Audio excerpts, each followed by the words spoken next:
Le diapason, en fait, n'a été fixé que très récemment, autour de 442, mais globalement, pour des raisons esthétiques, a eu tendance à monter et à aller vers le brillant.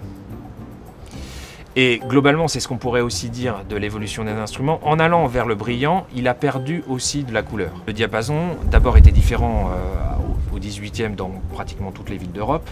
Globalement, situé autour de 415, il a progressivement évolué pour tendre vers le brillant. C'est-à-dire que plus on monte, plus on tend le diapason, plus la sensation physiologique est celle du brillant. Donc beaucoup d'instrumentistes, beaucoup de chanteurs ont privilégié cette évolution. Mais des compositeurs l'ont regretté très rapidement parce qu'en gagnant encore une fois en brillant, on perdait en timbre. Et c'est le cas de Verdi qui, pour des raisons de conviction personnelle, a milité toute sa vie pour un diapason qui, partout ailleurs, montait, en particulier en Allemagne et en Autriche, pour un diapason qui restait à 432 Hz. Physiologiquement, chacun ressent cette différence. J'aime à dire que l'orchestre, en fait, s'est métallisé. Pour qu'on comprenne ce qui s'est passé. L'orchestre était fait d'une matière plus douce, le bois, et il a eu tendance, pour des raisons, encore une fois, esthétiques et de volonté de puissance, à la fin du 19e, à se métalliser. On a rendu les instruments de cuivre beaucoup plus sonores.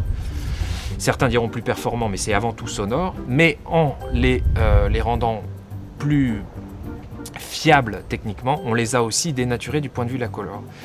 Et c'est là où je souhaite en venir. Il faut comprendre qu'un corps, pour Brahms, Mendelssohn, Schumann, un corps est l'équivalent en orchestration d'un bois.